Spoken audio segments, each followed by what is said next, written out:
الحمدللہ رب العالمین والصلاة والسلام علی رسولہ الکریم اما بعد اعوذ باللہ من الشیطان الرجیم بسم اللہ الرحمن الرحیم۔ بزرگوں اور دوستوں، اس سلسلے وار درس قرآن میں ہم لوگوں نے گزشتہ جمعہ سورہ آل عمران کی آیت نمبر 74 نمبر تک کی آیت کے مضمون کو سنا تھا۔ آج اس سے آگے کے مضمون کو ملاحظہ فرمائی، اور یہ بات ذہن میں رہے کہ خطاب اہل کتاب سے ہو رہا ہے، یعنی یہودیوں سے اور عیسائیوں سے، اور ظاہر ہے ہر بات مسلمانوں کے لیے ہے۔ تو اہل کتاب کو خطاب کر کے جو بات بتائی جا رہی ہے وہ ہمارے اور آپ کے لیے بھی ہے، اس وقت کے مسلمانوں کے لیے بھی تھی اور بعد کے بھی ہے اور ہمیشہ کے مسلمانوں کے لیے بھی ہے۔ اعوذ باللہ من الشیطان الرجیم بسم اللہ الرحمن الرحیم۔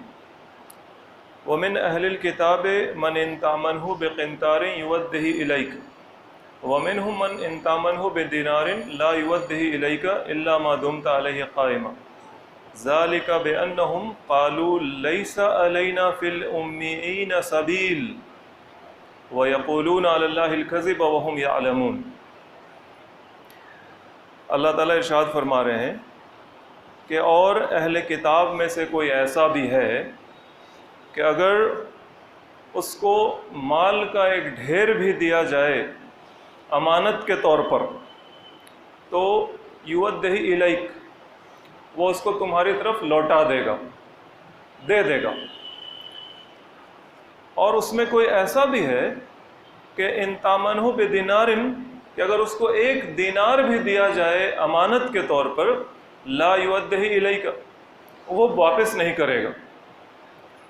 اتنا ڈھیٹ ہے اور اتنا خائن ہے، الا ما دمت علیہ قائما، یہاں تک کہ تم اس کے سر پر سوار رہو تبھی وہ بمشکل نکال کر ایک دینار واپس کرے گا۔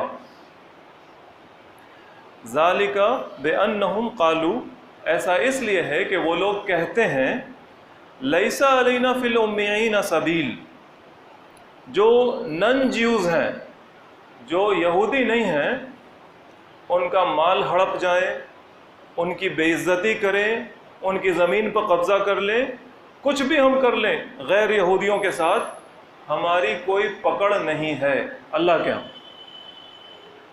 وہ اللہ کے دین کو ایسا پیش کرتے تھے کہ لیس علینا فی الامیین سبیل، جو غیر یہودی ہے اس کا مال ہم ہڑپ جائیں، زمین پر قبضہ کر لیں، اس کی بے عزتی کر دیں، اس کی جان لے لیں، اس کا خون، اس کی جان، اس کا مال سب ہمارے اوپر حلال ہے، ہم پکڑ میں نہیں آئیں گے، کوئی سوال نہیں ہے اللہ کے یہاں ہمارا۔ یعنی اللہ تعالیٰ نے ہمیں چھوٹ دے رکھی ہے۔ اور اللہ تعالیٰ کہتے ہیں وَيَقُولُونَ عَلَى اللَّهِ الْكَذِبَ وَهُمْ يَعْلَمُونَ، وہ اللہ پر جھوٹ بول رہے ہیں، وہ جانتے ہیں، وَهُمْ يَعْلَمُونَ، وہ جانتے ہیں کہ کس طرح سے وہ اللہ کے اوپر یہ جھوٹ باندھ رہے ہیں، اللہ کے دین کو اس طرح سے پیش کر رہے ہیں کہ لگتا ہے کہ اللہ نے انہیں اجازت دے رکھی ہے کہ تم غیر یہودیوں کے مال کو ہڑپو، ان کے ساتھ بے ایمانی کرو، اس میں کوئی حق اور انصاف کا معاملہ نہ رکھو، نہیں، وہ جان رہے ہیں کہ وہ اللہ کے اوپر یہ جھوٹ باندھ رہے ہیں۔ یہ آیت، اس آیت کے اندر دو بات، ایک تو یہ، دو بات کیا اور بھی باتیں، ایک تو یہ کہ اسلام نے دیکھیے بالکل انصاف کا دامن کبھی نہیں چھوڑا۔ یہودیوں کے بارے میں ہم لوگ، جیوز جو موسیٰ علیہ السلام کو ماننے کے دعوے دار ہیں اور جنہوں نے اپنے حساب سے عیسیٰ علیہ السلام کو سولی پر چڑھا دیا اور محمد صلی اللہ علیہ وسلم کی زبردست مخالفت کرتے رہے شروع سے لے کر آج تک، کھل کر مخالفت کی، چھپ کر مخالفت کی، ہر طرح کی بے ایمانی روا رکھی، قرآن نے ان کی پول ہر جگہ کھولی، ان کے بارے میں بتایا، ان کے دل کا حال بتایا، ان کی چھپی ہوئی سازشوں کو بے نقاب کیا قرآن نے، اور مسلمانوں کو کہا کہ وہ تمہاری دشمنی میں بہت آگے ہیں۔ اتنا کچھ کے باوجود بھی وہ جو ایک سماج کے طور پر ہیں، سماج میں کوئی ایماندار بھی ہوتا ہے، پیسے کوڑی کے معاملے میں ایماندار، وعدے کے معاملے میں پکا، خیانت نہیں کرنے والا، زبان کا سچا، ہر سماج میں ایسے لوگ ہوتے ہیں۔ آج تو ہم لوگ اس بات کے عادی ہو گئے کہ جو سب سے برا طبقہ ہے اس میں بھی ہم ڈھونڈتے ہیں کہ یہ ایماندار آدمی ہے۔ اب کیا کہا جائے، مثال نام لے کر کہنا تو اب بڑا مشکل ہوتا چلا جا رہا ہے، لیکن جو لوگ کھلم کھلا جھوٹ بولتے ہیں، کھلم کھلا دھوکہ دیتے ہیں، کھلم کھلا دشمنی پر اتر آتے ہیں، ان میں بھی ہم اور آپ کسی کو اچھا کہنے لگے ہیں، یہ اچھا ہے، یہ آدمی اچھا تھا، یہ آدمی اچھا ہے۔ لیکن بات تو یہ ہے نا کہ سماج کے ہر طبقے میں کوئی نہ کوئی اچھا رہتا ہے۔ چور اور ڈکیت بھی کہتے ہیں کہ ہمارا ایمان ہوتا ہے۔ ڈکیتوں کے قصے میں، چوروں کے قصے میں بھی ایسی باتیں آتی ہیں کہ جب وہ کہتے ہیں کہ ہمارا ایمان ہوتا ہے۔ راشی، رشوت لینے والا، وہ بھی کسی بات پر کہتا ہے کہ بھائی یہ تو ہمارے ایمان کی بات ہے، ہم رشوت تو لے رہے ہیں لیکن اب ایسے بھی نہ کرو، ویسے بھی نہ کرو، بہت طرح کی باتیں ہوتی ہیں۔ یہودیوں میں بھی ہر کوئی ایسا نہیں تھا کہ وہ بالکل ہی ایمانداری سے گیا گزرا ہو، اس کے اندر ذرا سی بھی اچھائی نہ ہو، بلکہ کچھ لوگ ایسے تھے۔ ان لوگوں کو اللہ تعالیٰ نے ان کی نشاندہی کی۔ اللہ تعالیٰ کیا کہہ رہے ہیں کہ اس میں سے کوئی ایسا ہے کہ ان تامنہ بقنطار، اگر اس کو امانت دو مال کا ڈھیروں مال اس کو امانت کے طور پر دو، یودہ الیک، وہ تمہاری طرف اس کو لوٹا دے گا، کھائے گا نہیں، کھا نہیں جائے گا۔ اور دوسری طرف سماج کا بڑا طبقہ ایسا ہے کہ اس کو اگر ان تامنہ بدینار، ایک دینار بھی امانت کے طور پر رکھو اور جب تک کہ اس کے سر پر سوار نہ ہو جاؤ، لا یودہ الیک، وہ تم کو واپس نہیں کرے گا۔ دینار کا تو معاملہ ہی ایسا ہے، اور دینار سمجھیے یہ پیسے کا معاملہ ہی ایسا ہے، پیسہ انسان کو ہر طرح سے برباد کر سکتا ہے، اور اگر پیسے کے معاملے میں درست رہا تو اس کا دین بن سکتا ہے، اور اگر پیسے کے معاملے میں وہ گڑبڑا گیا تو وہ آگ میں، نار میں جا سکتا ہے۔ دین اور نار، اگر اس نے معاملہ درست رکھا پیسے کا تو اس کا دین بن گیا، اور اگر اس نے پیسے کا معاملہ خراب کیا تو وہ نار میں، آگ میں گیا۔ یہی ہے دینار۔ اور کیا ہے دینار؟ خیر، بات یہ تھی کہ اچھے برے لوگ ہر جگہ ہوتے ہیں۔ ایسے جو اچھے لوگ تھے وہ دھیمے دھیمے چھٹتے چلے گئے، رسول اللہ صلی اللہ علیہ وسلم کی طرف آتے چلے گئے، رسول اللہ صلی اللہ علیہ وسلم پر ایمان لاتے چلے گئے، مسلمان بنتے چلے گئے، اور پھر ان کی نسل میں بعد میں بھی ایسے لوگ رہے ہیں، آج بھی ایسے لوگ ہیں جو حق اور انصاف کی بات کرتے ہیں اور اس پر کھڑے ہو جاتے ہیں اور سینوں پر گولیاں جھیلتے ہیں اور سلاخوں کے پیچھے بند کیے جاتے ہیں، اور اللہ تعالیٰ ان کو ہدایت دے کہ وہ مسلمان بھی بن جائیں۔ ایک بات تو یہ تھی۔ دوسری بات کیا ہے؟ اس عمل کی وجہ، وہ ایسا کیوں کرتے ہیں؟ یہ جو بات تھی کہ لیس علینا فی الامیین سبیل، وہ یہ کہتے ہیں کہ جو امی ہے، جو غیر یہودی ہے، اس کا مال ہمارے اوپر حلال ہے، اس کی جان، اس کی عزت و آبرو ہمارے اوپر حلال ہے۔ انہوں نے اپنی مذہبی کتابوں میں یہ فتاوے درج کر رکھے۔ تورات میں جب تحریف کی تو جیسے قرآن اور قرآن کی تفاسیر ہوتی ہیں، قرآن ہے عربی مبین میں، اور پھر اس کو سمجھایا ہے علماء کرام نے، تو جو سمجھایا ہے وہ اس کی تفاسیر کہلاتی ہیں۔ اسی طرح سے ان کے ہاں بھی علماء ہیں، رہے ہیں، انہوں نے بھی جو تورات کو سمجھایا تو اس میں اپنی باتیں ڈالتے چلے گئے، اپنی باتیں، اپنے فتاوے ڈالتے چلے گئے۔ اب وہ باتیں اور وہ فتاوے ان کے وہ الگ سے بھی کتابوں میں آ گئے، تو ان کی مذہب کی جو بنیادی کتابیں ہیں جیسے تورات اور اس کی تفاسیر، اور ایک بہت مشہور کتاب ہے ان کی جو تورات سے بھی بڑھ کر وہ ان کے لیے مسئلے مسائل کی کتاب ہے، اس کو تلمود کہتے ہیں۔ ان کتابوں میں جو فتاوے ہیں اس کی ایک جھلک، ایک فتویٰ یہ ہے کہ اگر ایک اسرائیلی یعنی یہودی کا بیل کسی غیر یہودی کے بیل کو نقصان پہنچا دے تو کوئی بات نہیں، کوئی پیسہ ویسا نہیں دینا، لیکن اگر کسی غیر یہودی کا بیل کسی یہودی کے بیل کو نقصان پہنچا دے، سینگ مار دے، تو اس سے پورا تاوان لینا ہوگا، پورا پیسہ لینا ہوگا، پوری قیمت لینی ہوگی۔ ایسے فتاوے بھرے پڑے۔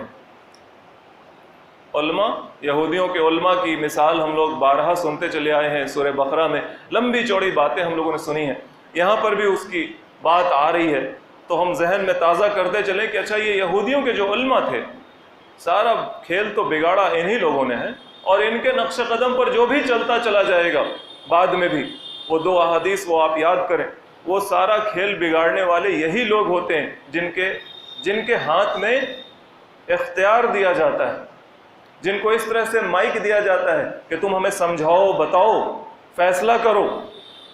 اگر وہ صحیح راستے پہ رہا تو اس کے پیچھے چلنے والے لوگ صحیح ہوتے ہیں، اور اگر اس نے ذرا سی بھی گڑبڑی کی، 1 ڈگری کا بھی اس نے ڈیفلیکشن اختیار کیا، انحراف اختیار کیا، تو پیچھے پوری قوم برباد ہو جاتی۔ انہوں نے اپنے فتاوے یہ طے کر رکھے تھے کہ جو غیر یہودی ہے اس کی عزت و آبرو، اس کا مال، اس کی جان سب ہمارے لیے حلال ہے۔ یہ اس وقت بھی تھا، اور آج جو اسٹیٹ آف اسرائیل ہے وہ بھی اسی فتوے پر عمل پیرا ہے، اسی لیے وہ مسلمانوں کی زمین پر قبضہ کرتا ہے، اپنی بستیاں بساتا ہے، دنیا بھر سے یہودیوں کو جمع کر کے لاتا ہے اور وہاں ان کو سیٹل کرتا ہے، سیٹلرز ہو جاتے ہیں، وہ وہاں سیٹل کر جاتے ہیں۔ مسلمانوں کا گھر آئے دن ٹوٹتا ہے، ان کی جانیں آئے دن لی جاتی ہیں بنا وجہ کے، بس ایسے ہی، کیونکہ وہ حلال ہے، اور مال پر قبضہ کیا جاتا ہے، یہ سب حلال ہے، ان کے مذہب کے اعتبار سے یہ باتیں حلال۔ اب جب اتنا ہلہ ہو رہا ہے دنیا بھر میں تو تھوڑا چھپانے کی کوشش کی جاتی ہے، لیکن پھر کیا ہوتا ہے، انہی میں سے کوئی کھڑا ہو جاتا ہے۔ ابھی حال میں حال سے مراد ہے چند سال پہلے ایک برٹش اسرائیلی آتھر ہے، عورت ہے، سوسان نیتھن اس کا نام ہے، وہ آئی انگلینڈ سے، بسی اسرائیل میں، کیونکہ اسرائیل میں یہ قانون ہے کہ جو بھی یہودی ہیں وہ دنیا بھر سے آئیں واپس یہاں بس جائیں، ان کو وہاں کی شہریت ملتی، وہ آ کر بس گئی۔ اب وہ وہاں کے بڑے شہر تل ابیب میں رہ رہی ہے، پڑھاتی ہے انگریزی۔ اس نے وہاں کا جو ماحول دیکھا اور یہودیوں کا غیر یہودیوں کے ساتھ جو رویہ دیکھا اس بڑے شہر میں، عرب حضرات بھی وہاں رہتے ہیں، اور جو یہودی ویسٹ سے آئے ہیں، یوروپ سے آئے ہیں، وہ اپنے آپ کو بڑا سمجھتے ہیں، اور یہ ناگالینڈ وغیرہ سے بھی گئے ہیں، یہاں سے ناگالینڈ وغیرہ سے بھی یہودی گئے ہیں وہاں بسنے کے لیے، اور افریقہ وغیرہ سے جو آئے ہیں، ان لوگوں کے ساتھ جو یوروپین جیوز ہیں ان کا جو رویہ ہے وہ اس نے اپنی آنکھوں سے دیکھا، تو وہ بڑے شہر کو چھوڑ کر چھوٹے شہر میں رہنے چلی گئی جہاں عرب حضرات زیادہ تھے۔ اس نے اس پورے موضوع پر تحقیق کی، کتاب لکھی، دی ادر سائڈ آف اسرائیل جو کتاب ہے، دنیا بھر میں ہنگامہ ہوتا ہی ہے، یہاں بھی آئی ہے وہ انڈیا میں 2010 میں، یہاں بھی وہ 2 سال جیل میں رہی ہے، ویزا ایکسپائر ہو جانے کے جرم میں اس کو یہاں کی حکومت نے 2 سال جیل میں رکھا تھا۔ دنیا بھر میں یہ کتاب پھیلی ہے، the other side of the Israel. اس میں یہ بات بتائی گئی ہے کہ کس طرح سے جوڈائزم جو ہے، یہودی مذہب جو ہے، وہ کس طرح سے غیر یہودیوں کے ساتھ ان کے جان، مال، عزت و آبرو کو حلال کرنے کا فتویٰ دیتا ہے، اور اسٹیٹ آف اسرائیل جو ہے، اسرائیل کی جو حکومت، وہ کیسے اس فتوے پر عمل پیرا ہے، اور سماج بھی کیسے عمل کر رہا ہے۔ لیس علینا فی الامیین سبیل، نن جیوز کے اوپر ہم کو کوئی اللہ تعالیٰ پکڑیں گے نہیں، ہم جو چاہیں کریں، یہی ان کا مذہب، یہی ان کا فتویٰ، یہی ان کا دین ہے۔ اللہ تعالیٰ کہتا ہے وَيَقُولُونَ عَلَى اللَّهِ الْكَذِبَ وَهُمْ يَعْلَمُونَ، وہ جان رہے ہیں کہ وہ اللہ تعالیٰ کے اوپر جھوٹ باندھ رہے ہیں، جانتے بوجھتے وہ اللہ پر جھوٹ باندھ۔ اللہ نے یہ حکم نہیں دیا، اللہ کی کتاب میں یہ فتویٰ نہیں ہے، اللہ کے نبیوں نے یہ تعلیم نہیں دی۔ انسان کوئی بھی ہو، دین کے نام پر، مذہب کے نام پر اس کی عزت، اس کی آبرو، اس کا مال، اس کی جان اس تفریق کی بنیاد پر حلال نہیں کی جا سکتی۔ اسلام تو قطعاً اس بات کی اجازت نہیں دیتا۔ اسلام ہی کا خدا ہے جو یہودیوں کا خدا ہے، اسلام ہی کے نبی ہیں جو موسیٰ ہیں علیہ السلام جو یہودی مانتے ہیں، اسلام ہی کی کتاب تھی تورات جس کو وہ مانتے ہیں۔ اسلام قطعاً اس بات کی اجازت نہیں دیتے۔ ایک مسلم اور ایک غیر مسلم اگر ایک ریاست کا شہری ہے، ایک ملک میں رہ رہا ہے، ایک زمین کے ٹکڑے پر رہ رہا ہے، اور اگر وہاں اسلام غالب ہے، اسلام کا نظام، سیاسی نظام غالب ہے، اس غیر مسلم کی جان، اس کی عزت و آبرو، اس کا مال قطعاً حلال نہیں ہے مسلمانوں کے لیے کہ جیسے چاہیں لوٹیں کھسوٹیں، اس کا کام نہ کریں۔ ایک اور فتویٰ یاد آ گیا یہودیوں کا، کیس مقدمے کا۔ اگر ایک یہودی اور ایک غیر یہودی کے بیچ کیس ہو جائے، مقدمہ ہو جائے، تو جو جج ہے وہ ہر طرح سے کوشش کرے کہ یہودی کو جتا دے۔ اگر یہودی کے قانون کے حساب سے جتاتا ہو تو جتا دے، اور اگر غیر یہودی کے قانون کے حساب سے جتاتا ہو تو ویسے جتا دے۔ دونوں کے قانون سے ہٹ کے کوئی معاملہ ہو تو جس طرح سے بھی ممکن ہو وہ جتا دے۔ اسلام اس بات کی اجازت نہیں دیتا۔ غیر مسلم کی جان، اس کی عزت، اس کی آبرو، اس کا مال مسلمانوں کے لیے قطعاً حلال نہیں ہے۔ اسلام کے غلبے میں اسلام غالب ہو، اسلام کا سیاسی نظام غالب ہو زمین کے کسی حصے پر، اور وہاں مسلمان اور غیر مسلمان ساتھ رہتے ہوں، ان غیر مسلمانوں کی عزت بچائی جائے گی، کوئی آنچ نہیں آنے دے گا۔ اس کے مذہبی عبادت خانوں کو کوئی نہیں توڑے گا، اس کے گھر کو کوئی نہیں جلائے گا، اس کی کتاب کو کوئی نہیں جلائے گا، اس کی بچیوں کو کوئی نہیں اٹھائے گا، اس کے بچوں کو کوئی نہیں اٹھائے گا، اس کے بزنس کو کوئی نہیں نقصان پہنچائے گا۔ اسلام یہ کہتا ہے اسے کوئی نہیں تڑپائے گا، آفس میں اس کا کام کرنے سے کوئی نہیں پریشان کرے گا، کورٹ کچہری میں اس کو کوئی نہیں دوڑائے گا، اس کے ساتھ کوئی بے ایمانی اور کوئی ناانصافی نہیں ہوگی۔ اسلام یہ کہتا ہے۔ بلا کیوں نہیں ایسا ہوگا؟ کیوں وہ جھوٹ کہہ رہے ہیں اور کہتے ہیں کہ لیسا علینا، ہمارے اوپر نہیں ہے کچھ سبیل، کوئی پکڑ نہیں ہے اللہ تعالیٰ کی طرف سے؟ ایسا کیوں نہیں ہے؟ پکڑ کیوں نہیں ہے؟ بلا بالکل ہے پکڑ۔ من اوفا بعہدہ واتقى، بلکہ جو کوئی اپنے وعدے کو پورا کرے اور اللہ کا تقوی اختیار کرے، فإن اللہ یحب المتقین، تو بے شک اللہ تعالیٰ ایسے پرہیزگاروں کو ہی محبوب رکھتا ہے۔ ان کا یہ کہنا کہ ہم لوٹ لیں غیر یہودیوں کی جان مال عزت و آبرو کو، اللہ ہمیں پکڑے گا نہیں، غلط ہے ایسا کہنا۔ بلا ہرگز نہیں، تمہارا یہ کہنا غلط ہے، بلکہ من اوفا بعہدہ واتقى، جو کوئی اپنے وعدے کو پورا کرے۔ ایمان لاتے ہو تو اللہ سے وعدہ کرتے ہو، نبی کی پیروی کرتے ہو تو ایک عہد کرتے ہو، اللہ کی کتاب کو سر آنکھوں پر رکھتے ہو تو اس اللہ سے، اس کتاب کے لانے والے کے ساتھ ایک وعدہ کرتے ہو، ماننے والوں کے ساتھ ایک عہد و پیمان کا سلسلہ باندھتے ہو۔ تو جو کوئی اپنے اس وعدے کو یاد رکھے کہ وہ اللہ کا ماننے والا ہے، نبی پر ایمان رکھنے والا ہے، اللہ کی کتاب پر یقین کرنے والا ہے، جو کوئی یاد رکھے واتقى، اور بچے اللہ کی نافرمانی سے، اور بچے اللہ کے قانون کو توڑنے سے، اور بچے اللہ کی مرضی کے خلاف جانے سے، اور بچے رسول کی پیروی نہ کرنے سے، فإن اللہ یحب المتقین، تو بے شک اللہ تعالیٰ ایسے پرہیزگاروں کو، ایسے بچنے کی کوشش کرنے والوں کو محبوب رکھتا ہے، سٹا کے رکھتا ہے، پسند کرتا ہے۔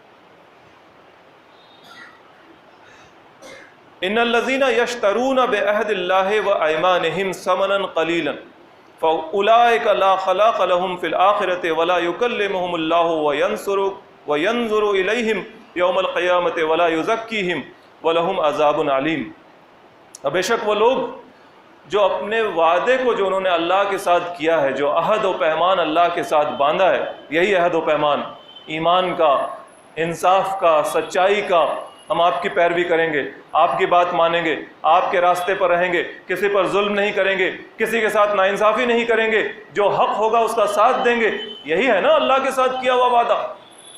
تو بے شک جن لوگوں نے اللہ کے ساتھ اپنے وعدے کو بیچ دیا، اپنے کیے ہوئے وعدے کو یشترون بیچ دیا، کس چیز کے عوض؟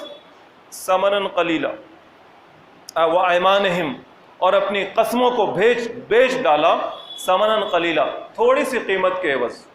یہ کون لوگ ہیں؟ یہ عام یہودی نہیں ہے، بلکہ یہود کے علماء کی بات ہو رہی ہے، کیونکہ دین کا علم ان کے پاس تھا، اللہ کی کتاب کو پڑھتے وہ تھے، باقیوں کو یہ تو انہوں نے منع کر رکھا تھا،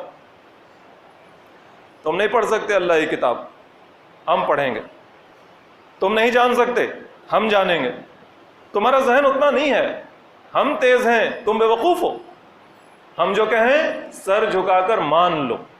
یہی تھا نا، یہود کے علماء یہی رویہ رکھتے تھے، یہی ان کی سوچ تھی اپنے بارے میں اور عوام کے بارے میں۔ لہذا دین بتائے گا کون؟ ہم بتائیں گے، تم سیکھ نہیں سکتے، تمہیں تو آنکھ بند کر کے ہمیشہ ہماری پیروی کرنی ہے، تو ہم جو بتائیں گے وہی صحیح ہے۔ اب یہ جو اہل دین تھے، دین والے جو علم والے لوگ تھے، اہل علم جو تھے، ان لوگوں کا معاملہ کیا تھا؟ علم تو آ گیا لیکن اللہ کا ڈر سینے سے نکل گیا۔ علم تو تھا، عبرانی زبان جان رہے ہیں، اتار چڑھاؤ سمجھ رہے ہیں، فتاوے پیش کر رہے ہیں، لیکن دل میں خوف نہیں اللہ کا۔ لہٰذا کیا کیا انہوں نے اللہ کے ساتھ اپنے جو وعدہ ہے کہ ہم آپ پر ایمان رکھتے ہیں، آپ کے وعدوں پر یقین کرتے ہیں، آپ کے نبی کی پیروی کریں گے، آپ کی کتاب کی پیروی کریں گے، جو حق ہوگا اس کا ساتھ دیں گے، جو غلط ہے اس کے خلاف کھڑے ہوں گے، ظالم کو روکیں گے، مظلوم کے حمایت کریں گے، اور اس طرح کی بہت ساری چیزیں جو اللہ کے ساتھ کیا ہوا وعدہ ہوتا ہے۔ اور جو اہل علم ہوتا ہے اس کا وعدہ تو اور مضبوط ہوتا ہے، کیونکہ وہ جان رہا ہوتا ہے، وہ اپنے وعدے میں تو اور سچا ہونا چاہیے۔ لیکن ان لوگوں نے کیا کیا؟ ان لوگوں نے دنیا کے عوض، ثمنا قلیلا کیا ہے؟ تھوڑی سی قیمت کیا ہے؟ دنیا میں میرا نام رہ جائے، میرے پاکٹ بھر جائے، تھیلی مل جائے ہمیں، انعام مل جائے ہمیں، عزت مل جائے ہمیں، لوگ واہ واہی کرنے لگے ہمیں، یہی ہے دنیا کی تھوڑی سی قیمت، یہی ہے دنیا۔ اس چیز کو چاہنے کے لیے ان لوگوں نے حق و انصاف کا سودا کر لیا، بیچ دیا ایمان کو۔ خدا کا خوف نہ رہا سینے میں۔ کوئی سائل آیا فتویٰ لینے کے لیے، پیسہ لے کے اس کے من کے مطابق بات اس کو بتا دی، جاؤ تم خوش رہو، دین میں تمہارے لیے سب اچھا ہے، تم غلط سے غلط کام کر کے آؤ، بس ہماری ہتھیلی گرم کر دو، ہم تمہیں ایسے فتاوے دے دیں گے، ایسی رائے بتا دیں گے، ایسے دین میں نکات نکال کر پیش کر دیں گے کہ تم بم ہو جاؤ گے، خوش رہو گے کہ ہاں ہم بچ گئے، اللہ کی سزا سے بچ گئے، ہم نے صحیح کیا، جو کیا صحیح کیا، چاہے تم کتنا بھی غلط کر کے آؤ۔ یہ ان کا رویہ تھا۔ اللہ تعالیٰ کہہ رہا ہے اولئک لا خلاق لهم فی الآخرۃ ولا یکلمهم اللہ، یہ وہ لوگ ہیں کہ جن کا آخرت میں کوئی حصہ نہیں ہے۔ انہوں نے ہتھیلیاں گرم کروائی ہیں، پوٹلیاں لی ہیں، سکے لیے ہیں، تو ٹھیک ہے، دنیا میں لے لیا، نام کما لیا کہ بہت اچھے عالم صاحب ہیں، بہت اچھے مفتی صاحب ہیں، ہر طرح کے فتوے دے دیتے ہیں، ہر طرح سے تم جاؤ، کچھ بھی کر کے جاؤ، تم کو صحیح ثابت کر دیں گے، غلط سے غلط قدم اٹھا کر جاؤ، صحیح ثابت کر دیں گے۔ نام کما لیا، عزت بنا لی دنیا میں، ٹی وی اسٹوڈیوز میں بیٹھ گئے،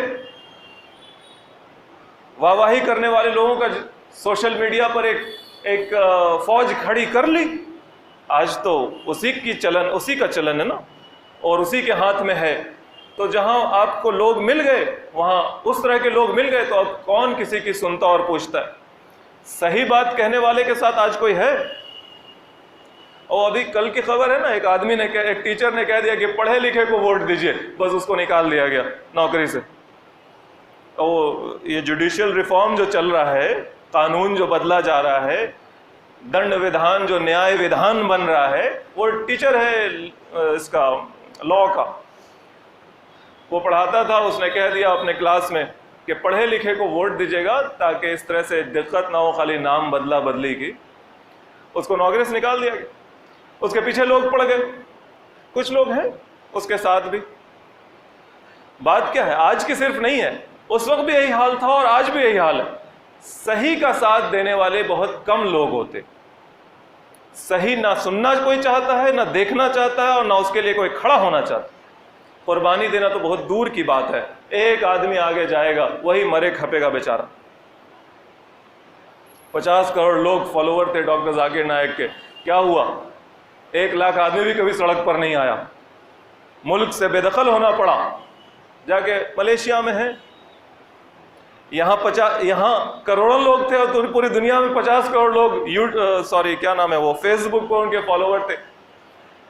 لیکن جو کچھ ان کے ساتھ ہوا, سارے لوگ جو ان کا نام گاتے تھے, گنگان کرتے تھے, کوئی سڑک پہ نہیں آیا. کوئی نہیں آیا سڑک, دنیا بھر میں کوئی سڑک پر نہیں آیا. حکومت پر پریشر ڈالنے کے لیے کوئی نہیں آیا. کوئی ساتھ نہیں دے گا, کوئی ساتھ نہیں دیتا ہے. ہمت ہے تو کھڑے ہونا چاہیے, اور اگر بزدلی ہے تو کھڑے نہیں ہونا چاہیے. اللہ تعالیٰ کہتا ہے آخرت میں ان کا کوئی حصہ نہیں ہے. دنیا میں انہوں نے جو کمانا تھا کما لیا. وَلَا يُكَلِّمُهُمُ اللَّهُ, قیامت کے دن تو نہ ان کو کچھ حصہ ملے گا اور نہ اللہ تعالیٰ ان سے بات کرے گا. وَلَا يَنظُرُ إِلَيْهِمْ يَوْمَ الْقِيَامَةِ وَلَا يُزَكِّيهِمْ, اور نہ اللہ تعالیٰ ان کی طرف دیکھے گا قیامت کے دن, اور نہ کسی بھی طریقے سے ان کو پاک کرے گا. یعنی یہ بھی تو ہے کہ اگر مومن تھے, مسلمان تھے, تو گناہ کے لیے جائیں گے جہنم, اور وہاں سے پھر نکل کر آ جائیں گے. یہ بھی تو پاک ہو جانا ہوا, گناہ سے پاک ہو گئے. یا پھر شفاعت ہو جائے گی, کسی کی شفاعت ہو جائے گی, بڑے کی شفاعت ہو جائے گی, بچ جائیں گے. ہو تو جائے گی نا, ہوتا تو ہے, ایسا ہوگا. لیکن ان کے ساتھ ایسا نہیں ہوگا. ان کے ساتھ ایسا نہیں ہوگا. ان لوگوں کے ساتھ جنہوں نے اللہ کے دین اور اللہ کے ساتھ کیے ہوئے وعدے کو بیچ دیا اس دنیا کی تھوڑی سی قیمت کے نتیجے میں, اللہ تعالیٰ ان سے اتنا ناراض ہوگا کہ ان کی طرف دیکھے گا نہیں, ان سے بات نہیں کرے گا, اور ان کو کسی بھی طریقے سے پاک نہیں کرے گا. وَلَهُمْ عَذَابٌ عَلِيمٌ, اور ان کے لیے دردناک عذاب ہے, دردناک عذاب. وَإِنَّا مِنْهُمْ لَفَرِيقًا يَلْعُونَ أَلْسِنَتَهُمْ بِالْكِتَابِ لِتَحْسَبُوهُ مِنَ الْكِتَابِ وَمَا هُوَ مِنَ الْكِتَابِ وَيَقُولُونَ هُوَ مِنْ عِنْدِ اللَّهِ وَمَا هُوَ مِنْ عِنْدِ اللَّهِ وَيَقُولُونَ عَلَى اللَّهِ الْكَذِبَ وَهُمْ لَا يَعْلَمُونَ. اور ان میں کوئی ایسا بھی ہے, یہ جو یہود کے علماء ہیں, ان میں سے کوئی ایسا بھی ہے جو جب اللہ کی کتاب پڑھتا ہے تو زبان کو ٹیڑھا کر دیتا ہے, زبان کو بھاری کر دیتا ہے, زبان کو موڑ دیتا ہے, تاکہ اس کا جو پروننسیشن ہو, اچارن ہو, جو تلفظ ہو, وہ سننے والے کو یہ لگے کہ وہ کوئی ایسی بات کہہ رہا ہے جو کتاب میں ہے. لِتَحْسَبُوهُ مِنَ الْكِتَابِ, تاکہ لوگ یہ سمجھیں, تم یہ سمجھو کہ وہ اللہ کی کتاب میں سے کچھ پڑھ رہا ہے. کیونکہ باقی پبلک کو تو کچھ اور پتہ ہے نہیں. اب وہ عالم صاحب, وہ قاری صاحب, درست تجوید والے, درست قرات والے, وہ 7 قرات جاننے والے, وہ اس قرات کے حساب سے پڑھیں چاہے اس قرات کے حساب سے پڑھیں, ان کو کوئی گھیر نہیں سکتا ہے کہ آپ نے کیا کر دیا, آپ نے کیا پڑھ لیا. وہ نہیں پکڑا سکتے. وَمَا هُوَ مِنَ الْكِتَابِ, جبکہ وہ بات اللہ کی کتاب میں نہیں ہوتی ہے, نہیں ہوتی. وَيَقُولُونَ هُوَ مِنْ عِنْدِ اللَّهِ, اور وہ کہتے ہیں کہ یہ تو اللہ کی طرف سے, بھائی ہم کتاب پڑھ رہے ہیں اور قرات کے ساتھ پڑھ رہے ہیں, سنا رہے ہیں. وَمَا هُوَ مِنْ عِنْدِ اللَّهِ, جبکہ وہ اللہ کی طرف سے نہیں ہوتی. وَيَقُولُونَ عَلَى اللَّهِ الْكَذِبَ, وہ اللہ پہ جھوٹ بول رہتے ہیں. جھوٹ بول رہے ہوتے ہیں، وہم یعلمون، اور انہیں پتہ ہوتا ہے۔ یہودی علماء کا یہ حال، عوام بھی اسی راستے پر۔ وہ جو صفا مروہ پہاڑی ہے، مروہ وہ پہاڑی ہے جس پر اسماعیل علیہ السلام کو ذبح کرنے کے لیے لٹایا تھا ابراہیم علیہ السلام۔ اسماعیل علیہ السلام کو یہودی نہیں مانتے کہ ابراہیم علیہ السلام کے بیٹا ہیں اور وہی ذبیح اللہ ہیں، نہیں، کیونکہ ان کو مانیں گے تو پھر محمد صلی اللہ علیہ وسلم تک پہنچ جانا پڑے گا۔ وہ صرف اسحاق علیہ السلام کو مانتے ہیں کہ وہی ہیں۔ اب یہ مروہ کا ذکر ان کی کتاب میں بھی ہے، تو انہوں نے کیا کیا؟ ان کے علماء نے کیا کیا؟ مروہ پڑھنا چھوڑ دیا، کیونکہ اگر مروہ پڑھیں گے تو یہ صفا مروہ مکہ کی پہاڑی اس کی طرف ذہن جائے گا، لہٰذا مروہ کو مرواہ اور طرح سے پڑھنا شروع کیا تاکہ یہ بیت المقدس یروشلم اسرائیل کے اندر کا کوئی ایک مقام اس کی طرف نشاندہی ہو جائے۔ اللہ تعالیٰ نے ان سے کہا کہ جب شہر میں جاؤ تو ہتتن ہتتن کہتے ہوئے جانا، اے اللہ ہمارے گناہوں کو جھاڑ دے، معاف کر دے۔ انہوں نے کیا کیا؟ داخل ہوئے تو ہنتتن ہنتتن کہا کہ اللہ ہم کو گیہوں دیجئے، گیہوں دیجئے۔ یہ ہے ان کا حال۔ اللہ تعالیٰ نے جب ان سے کہا کہ تم کہنا سمعنا واطعنا، ہم بات سنیں گے اور بات مانیں گے، تو ان کے علماء نے کیا کیا؟ انہوں نے کہا سمعنا واطعنا واطعنا، ہم بات سنیں گے اور نہیں مانیں گے، نہیں مانیں گے۔ اطعنا کہنا تھا لیکن انہوں نے کیا کہا؟ اطعنا، ہم نہیں مانیں گے۔ ہمارے ہاں بھی بہت سے لوگ ایسے ہیں علماء میں، جو وہ سورہ کہف کی آخری آیت ہے، قل انما انا بشر مثلکم بشر مثلکم، اے محمد صلی اللہ علیہ وسلم کہیے آپ ان لوگوں سے کہ میں بھی، بے شک میں بھی تمہاری طرح کا انسان ہوں، یوحا الیہ، اللہ تعالیٰ میری طرف وحی کرتا ہے، یہ فرق ہے مجھ میں، لیکن باقی بشریت میں کھانا پینا چلنا پھرنا تکلیف دکھ یہ ہم کو ہوتا ہے، تم کو بھی ہوتا ہے۔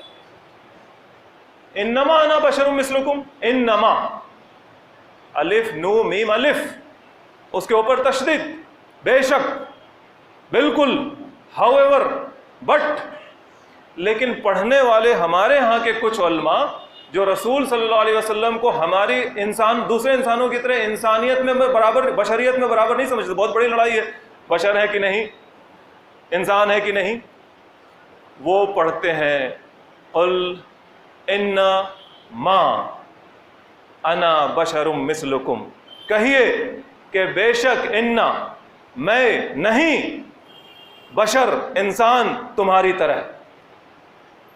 جبکہ قرآن کی پوری دنیا کی قرآن اٹھا کر دیکھیے، ہر جگہ وہی لکھا ہوا ہے، کہیں بھی انا الگ اور ما الگ نہیں ہے۔ انما ایک ورڈ ہے، ایک ورڈ جس کا مطلب ہوتا ہے بے شک، however، بٹ، لیکن اگر اس کو الگ کر دیا جائے، انا مطلب الگ، انا الف نو تشریف کے ساتھ انا مطلب بھی بے شک ہوتا ہے، اور میم الف ما کا بہت سی جگہ ما کا مطلب نہیں بھی ہوتا ہے۔ یہاں پر نہیں مانے لے لیتے ہیں لوگ اور کہتے ہیں کہ بے شک نہیں ہوں میں تمہاری طرح کا انسان۔